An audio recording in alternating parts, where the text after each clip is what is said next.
The first time I saw her, she was standing at the edge of the research dome, her face hidden beneath a clear visor, her fingers pressed against the reinforced glass that separated her from the desolate Martian plains.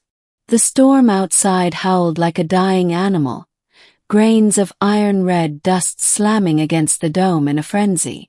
Yet she stood unmoving, like she belonged to that storm more than to the sterile laboratory behind her. Her name was Dr. Ilara Rhine, xenobotanist, commander of the Martian outpost Athena 6, and the most brilliant distant person I'd ever met. I was only a systems engineer, a late replacement for the mission's original tech officer after a shuttle accident on Earth. My job was to keep the machines alive. Hers was to keep the humans alive, by coaxing impossible life out of alien soil. I didn't mean to fall for her. No one really did. She was cold, clinical, a mind always spinning at speeds none of us could match. She seemed to regard us as distractions from her real work, the search for a plant that could survive on Mars without the protection of a dome, a flower that could drink the thin air, endure the radiation, and bring oxygen back to a dead world. But on the 73rd sol of our mission, I stumbled across something in the experimental greenhouse, a single trembling stalk with a violet bud curled tightly at its tip. It wasn't part of the seed stock we had brought from Earth. It was new. At first I thought it was a genetic accident, some mutation of the algae cultures we used for oxygen. But when I touched the leaves, they curled and opened again like they were aware of me.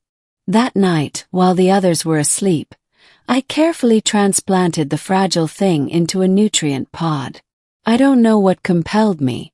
Maybe curiosity. Maybe because Ilara had once said, almost absently, "If Mars ever grows flowers, it means the planet is listening to us." When I brought it to her the next morning, she froze. The woman who never showed emotion suddenly looked as if I had handed her the beating heart of the universe. "I only gave you a flower," I said awkwardly, holding it out in my gloved hands. She didn't take it at first. Instead, she stared at me with an intensity that made me shift uncomfortably. Then, without warning, she reached out, took my hand, the one holding the pod, and whispered, "I was waiting for this." First, I thought she meant the discovery. But over the following weeks, I began to realize she meant something else. The flower grew at an impossible rate. Its roots spread not into soil, but into the thin Martian atmosphere itself. We kept it under observation, and every morning Ilara would sit beside it like it was a child she'd longed for. Sometimes she would talk to it in whispers, words too soft for me to catch. Other times she'd just watch, as though waiting for it to bloom. The rest of the crew started to notice her change. Captain Moreau, a pragmatic ex-military officer, warned me in private. "She's getting obsessed. I don't like it. Whatever that thing is, it's not natural." But I couldn't shake the moment when her hand had touched mine. The way she had looked at me, not with her usual detached brilliance, but with something raw and fragile, as though I had unknowingly fulfilled a prophecy. Then, on Sol 94, the flower bloomed. The petals were like shards of crystal, glowing faintly in the dim light. The color was impossible, something between violet and silver, like a spectrum our eyes weren't built to see. The air inside the greenhouse changed. The monitors showed a spike in oxygen, faint but undeniable. And yet, there was something else. I swear the air vibrated like a note just beyond hearing. That night, Ilara came to my quarters. She never visited anyone's private space, not once in all our time together. She didn't ask permission. She just entered, sat on the edge of my bunk and said, "Do you believe in memory that isn't ours?" I frowned, unsure if she was joking. "Like, genetic memory." She shook her head. "Older, deeper. Memory that belongs to the planet itself." I didn't know what to say. She reached into her pocket and drew out the flower, now detached from its stem. It glowed faintly in her palm. Mars was not always dead, she said. And it doesn't want to be. Has been waiting. For this. When she leaned forward and pressed the flower against my chest, I felt a warmth spread through me, like sunlight piercing bone. I wanted to pull away. Instead, I let it happen.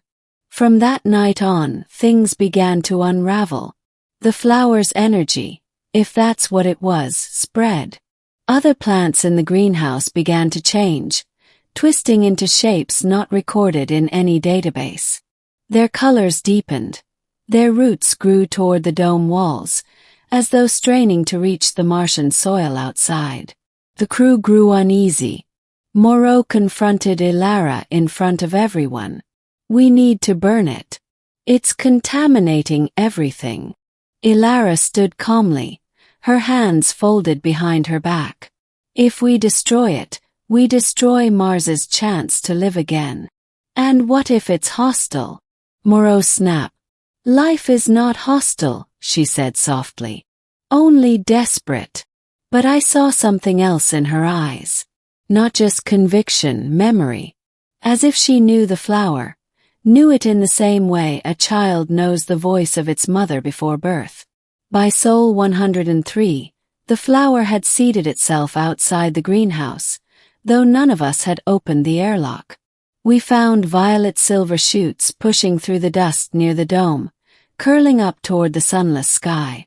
They should not have survived. And yet, the oxygen levels outside began to rise, infinitesimally but undeniably. Mars was breathing again. Then the dreams began. I saw oceans where the plains were, forests where the dunes stretched. I saw towers of living crystal, creatures with eyes like galaxies, and skies filled with storms of light. And in every dream Ilara was there, sometimes human, sometimes something else, something vast and luminous, but always reaching for me, always whispering the same words. I was waiting for this. The others were having dreams too. Some embraced them. Some broke under them. Moreau locked himself in the command center and tried to contact Earth, but the comms array mysteriously failed, every attempt dissolving into static that almost sounded like voices. By Sol 110, the first of the crew disappeared. Dr. Henley, our medic. One moment he was there, cataloging samples, the next he was gone. The cameras showed him walking calmly out of the dome without a suit, breathing the thin air. His face serene as the violet plants curled around him like welcoming arms. We never saw him again. Panic set in.